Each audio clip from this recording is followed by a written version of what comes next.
afternoon, everyone. We are here together with one of the former students of our university who finished his degree and now enjoying his profession here in Marciano P. Catolas National High School. We have Mr. Michael Errol Ortega. Good afternoon, sir. Good afternoon. This is our question po. Why did you choose University of Rizal System, specifically po Pililec Campus? University of Rizal System Pililla Campus is one of the great school or university in Rizal. Many students choose to study there because of the knowledge and capability of the school to give knowledge and understanding to all students who want to learn. Yung punto na titingnan natin yung mga teachers ay isa rin sa mga nagbigay ng pagkakataon sa akin para piliin ito kasi mahuhusay ang mga professor doon. Yung ating mga facility, kahit maliit pa lang yun, University of Rizal Pililla dati. Pero kaya-kaya naman i-accommodate yung mga estudyante. Saka malapit. Isa yun, malapit. Yung area niya ay masasabi naman natin conducive to learning. Okay po. Thank you po. Next question po is, what course did you take in URSP? When did you study at URSP and when you graduated? Bachelor of Secondary Education, major in Filipino. Aking pinuha sa URSP. Nagsimula ako dyan noong 1999 at graduate ako ng 2004. Next question po is, tell us about your journey in URSP, specifically unforgettable experience and struggles. There are so many difficulties and trials na na-encountered natin dyan. Pero marami rin naman magaganda na experience. Unahin natin yung mga naging problema. Isang bahagi ang kahirapan. Covered. Maraming mga bagay na hindi natin kayang bilhin dahil mahirap lang tayo. Yung financial status natin ay hindi sapat para talagang ma-push mo yung sarili mo na bilhin yung bagay na ito para sa pag-aaral, gawin mo itong bagay na ito, sumali ka sa bagay na ito, sa program na ganito. Pero yung iba kasi kailangan ng gumastos.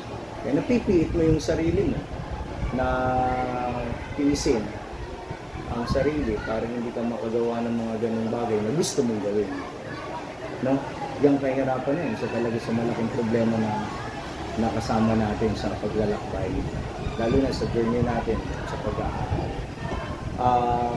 Isang bagay pa ay yung tawag dito,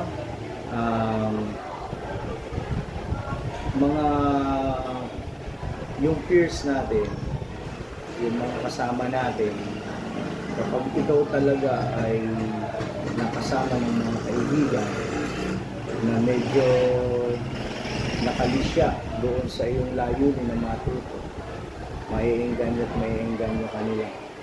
Buti na lamang, siyempre, naging matatag tayo. Kaya naiwasan natin yung mga bagay na yun.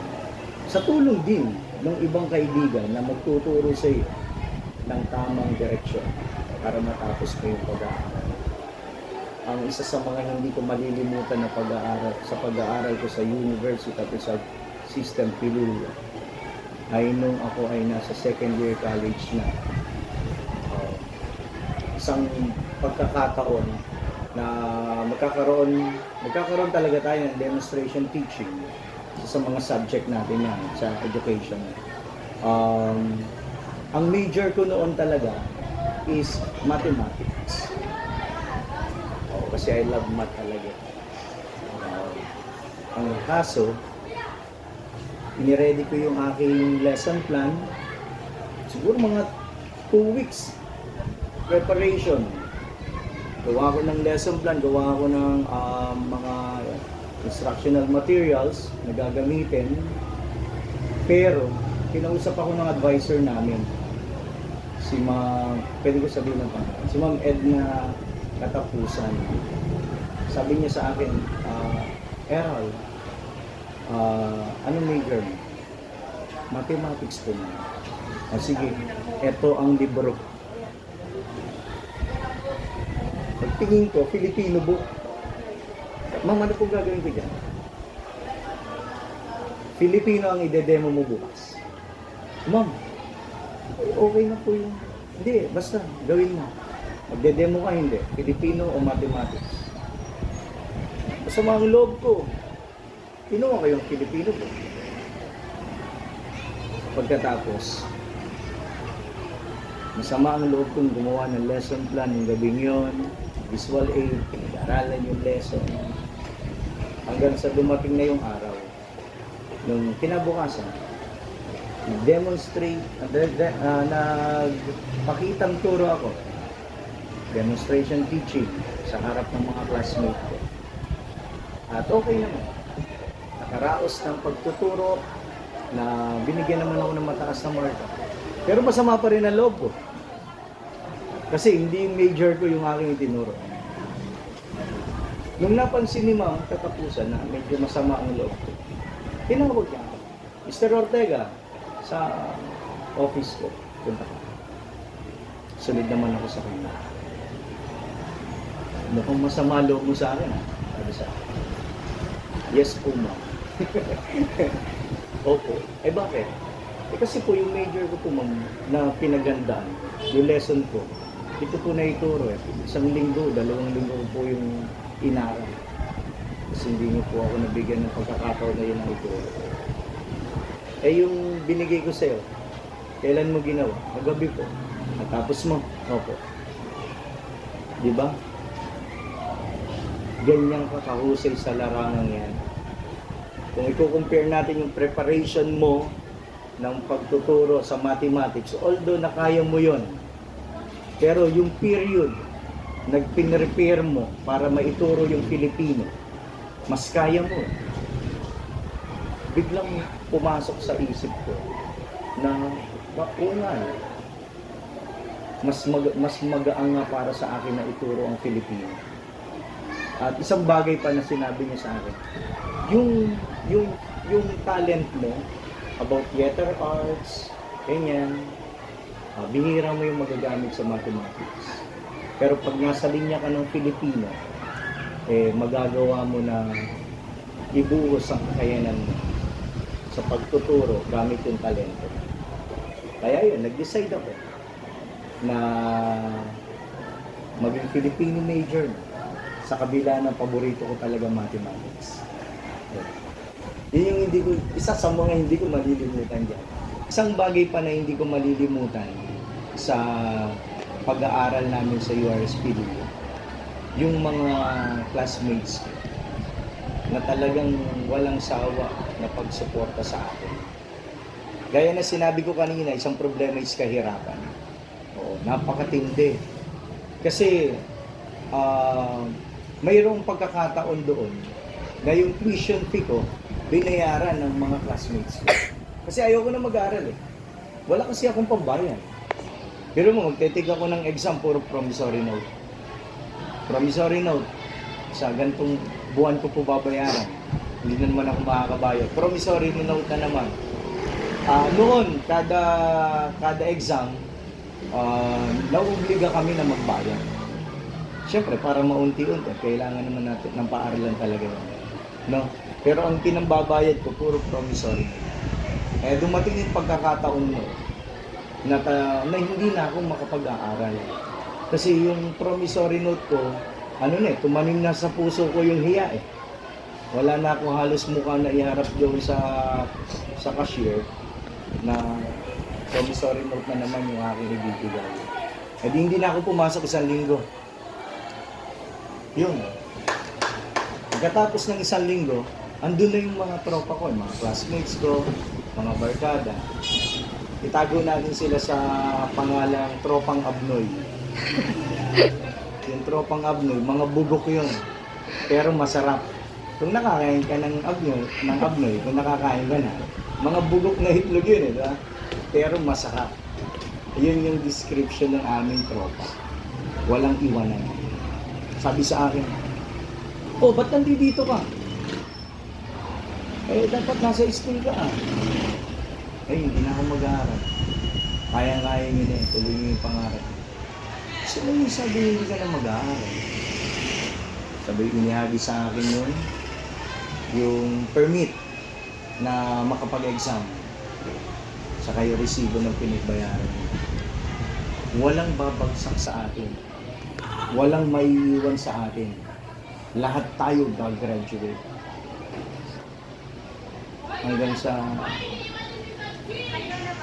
iniisip ko yung susunod ng mga araw. Sige, sabihin na natin na makapag-exam ako. Matatapos ko itong 3rd year. 3rd year na nun eh. Eh, papaano yung susunod? Wala rin akong pantutos-tos eh. Gusto ko sana nga mag-working student muna. O kaya naman, tumigil, mag-aral. Hindi, magtutulong-tulungan natin yun. Talagang pilit akong pinapasok at pilit akong pinag-exam ng mga classmates. Hindi natapos na. Yun na nga, yung kinatatakot ko. Anong gagawin ko? Anong gagamitin ko sa mga susunod na panahon? Internship. Ang internship namin ng 2. Isa sa laboratory school, in-campus kung tawagin.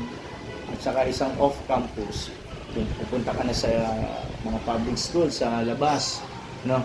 Eh, ang in-campus namin sa URS Tanay. Sa laboratory school.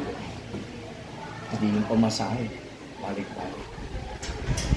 Kaya nakatapos ako ng pag-aaral dahil sa aking mga classmates. Pagka nauna sila sa akin sa paradahan ng Sampaloc, aalis na yung iba. Pero mag-iiwan sila ng isang estudyante, classmate namin. Para hintayin ako sa bayan ako kasi alam nila wala akong pamasahe. Ganun nila ako kamahal at sinuportahan. Yung uniform ko ng internship, wala akong pampatahi. Sila rin na nagpatahi, 2 klase ng uniform. Mga requirements para ako ay ang totoo, ang incomplete ko na subject, 27 units nung 4th year na kami. Hindi ko kaya i-complete. Alam mo kung bakit ako incomplete? Hindi ako nakapagpasa ng project. Wala akong exam, final exam. Yun lang naman 2. Kasi nga, mahirap ang buhay. Problema talaga yun. Pero ang isa sa sumagip sa akin, mga classmates ko. Hindi talaga matatawaran yung pagtutulungan mo. Kaya, ayun, gusto kong ibahagi yun sa mga estudyante na nagpupumilit makapasa at mayroong mga kaibigan na handang sumuporta sa kanila. Pero syempre, lilingunin natin yung pagdating ng araw. Pag ikaw ay nandoon na sa pwesto na ikaw naman ang mayroon, hindi man sila matulungan yung ibang tao, ibabalik mo sa kanila yun. Masaya sila sa ganun. Yun lang. Gusto ko talaga i-share yun. Thank you po. Next po is, what specific organization did you take part during your college days? How does this organization contribute to improving yourself? Naging part ako ng student council. Kasi lang mababang position lang, peace officer. Pero malaki ang bahagi nun sa akin about leadership. Kasi pamumunuan mo yung kabuuan ng estudyante ng URS Pililla. Sasabihan ka ng mga problema nila, although na marami ka rin problema. Gagawa kayo ng mga strategies paano sila matutulungan. Mag-iisip kayo ng mga activities kung paano sila pasasayahin. Malaki ang itulong about doon sa pagiging isang leader, kung paano mo i-handle yung situation. Yan. At isa pa, na talagang napakalaki na naitulong sa akin na organization sa URS Pililla, yung Banaag Theatrical Guild. Ang Banaag Theatrical Guild ay isang grupo ng mga estudyante na mga baliw. Ah, mga baliw nasa mundo na kakaiba. Yan. Marami. Yung mga achievements natin sa URS Pililla, isa sa mga nagpakilala sa URS Pililla, yung Banaag Theatrical Guild. Hindi tayo natatalo noon sa mga literary competition dahil sila yung mga nakasala. Yung Banaag Theatrical Guild ay nakilala sa buong universidad at sa iba't iba pang mga campus ng University of Rizal System. Kasi nga, mahuhusay yung mga miyembro nito saka yung mga director. Na, bubuuin ito pagkatao mo. Tutulungan ka para maging para maipakita mo kung ano yung kakayanan mo. I-develop nito yung skills mo. Gaya nga na sinabi ko kanina, yung pagiging Filipino major, no, na in-advise sa akin ng advisor namin, Ma'am Edna, yun yung sumambot talaga para mapatunayan na tama yung sinabi ni Ma'am Katapusan. Ang talento mo ang magbibigay daan sa iyo sa isang napakaraming opportunity para magtagumpay ka sa profession o sa larangan na kailangan. Next po is, how do you apply your past learnings and experience in your college journey as a professional teacher? Malaki. Malaki ang bahagi ng mga karanasan natin at kakayanan, karunungan tinanggap doon sa pag-aaral natin sa college, sa University of Rizal System. Doon mahigpit doon. Talagang kapag sinabi, mangyayari. Pag sinabi ni Professor, ganito ang gagawin. Pag di mo ginawa, babagsak ka talaga. Kapag ka sinabi na dapat may disiplina ka sa mga bagay na ginagawa mo, kailangan magkaroon ka nun. Kapag ka sinabi mo, pag sinabi ng mga professor na ito yung ating target date para ipasa yung mga bagay na yan, dapat maipasa yun. Ilan lang yun sa mga bahagi ng pagiging isang teacher na kaya mong na inadapt mo, na natutunan natin doon sa paaralan na yun, na ginagawa natin dito. Ang sabi kasi sa atin, ang paaralan ay isang napakalaking training ground sa mga estudyante kung papaano at kung ano ang magiging ikaw sa hinaharap. Yung real life situation na ini-integrate doon sa proseso ng pagkatuto ay napakalaking bagay. O kagaya noon, kung dito kung sa URS hindi naghigpit at hindi binuo ang disiplina ng mga estudyante, walang Mr. Ortegang magiging disiplinado sa mga estudyante ng masyado. Kung pinabayaan lang ng mga teacher na hindi ako makapagpasa ng mga bagay na dapat kong ipasa doon sa tamang pagkakataon, baka yung mga estudyante natin dito sa Marciana ay hindi na pinapansin kung gaano kahalaga ang oras.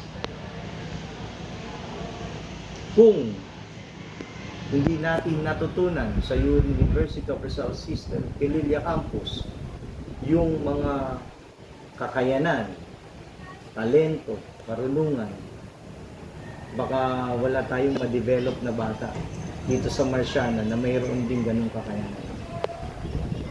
Maraming pagkakataon, na yung ating mga natutunan sa pinanggalingan nating paaralan ay napakalaking bahagi para doon sa ginagawa natin ngayong profession. Hindi natin napapansin na yung kinaiinisan natin noon na gawin, yung pala yung makapagbibigay ng makatutulong sa atin ngayon para mapabuti natin yung trabaho natin. Kaya nga mayroong mga dahilan kung bakit ipinagagawa ng mas nakatatanda o mas nakakataas sa atin yung bagay na yun. Kasi alam nila na yun ay pakikinabangan natin. Na yun yung ginagamit natin sa profession natin ngayon. Ako bilang isang guro, ganun ang ginagawa natin. Our sixth question po is, do you still want to achieve something po? Malaki pa yung aking gustong marating. Sabi nga, malayo pa daw yung mga bangin ko para makuha ko yun. Ang totoo, gusto ko maging isang principal. Ginagaya ko ang aking sarili. Nire-ready ko ito para pag dumating yung punto na nandiyan na naman yung mga problema, ay madali natin makaharap. Siyempre, yung panalangin, hindi nawawala. Pinagpapanata natin sa Diyos yan. Kasi nga, pamilyadong tao na tayo, yung bahagi na ipag-aaral ko sana bilang master at makuha ko yung mga units na dapat kong makuha, kukuha na agad yun ng pampamilyo. Binibigay na natin yun. Second priority ko. Mas priority ko kasi ang pamilya kaysa doon sa profession pa. Pero syempre, kailangan kong ituloy. Kailangan natin ma-umunlad pa, mag-progress sa profession na ating pinuha. Oo, sana maging principal ako balang araw. And last question po is, what is your advice to every college students and to those aspiring professionals? Sa mga estudyante natin sa kolehiyo, sabi mo, kakambal na natin ang pagsubok. Hindi natin din dapat takasan. Hindi natin dapat sukuhan. Bagkus gawin natin tungtungan para marating pa natin yung mas mataas na level na tinatahak natin profesyon. Hindi natin maiiwasan yun. Sa tulong ng mga kaibigan, ng pamilya, at ng kung sino pang may mabuting puso, maaari kang makatawid. Pero syempre, hindi ka dapat na umasa na lamang doon. Ang kailangan ay pag-ibayuhin mo pang iyong kakayanan, gumawa ka ng mabibisang pamamaraan para mapagtagumpayan mo yung problema na kakaharapin mo. Hindi kasi mawawala yun. At kapag ka nandiyan ka na sa punto na halos abot kamay mo na yung tagumpay, lingunin mo lahat sila sa ibaba para mas masarap na kapag hawak-hawak mo na yun, ay masasabi mo sa sarili mo na ang tagumpay na ito, hindi lamang ako ang gumawa, kundi bahagi ng napakaraming tao at may aalaw mo ito sa kanila. Hindi mo sasayangin kasi may lilingunin kang iba na nagpakalaga sa iyo, nagbigay sa iyo ng pag-asa para hindi mo sukuan ng mga bagay. Once again, we have Mr. Michael Arad Ortega. Sir, thank you so much po for your time. Salamat din. Also, and that's the end of our presentation. Have a nice day, everyone. Thank you po. do do do do do do do do do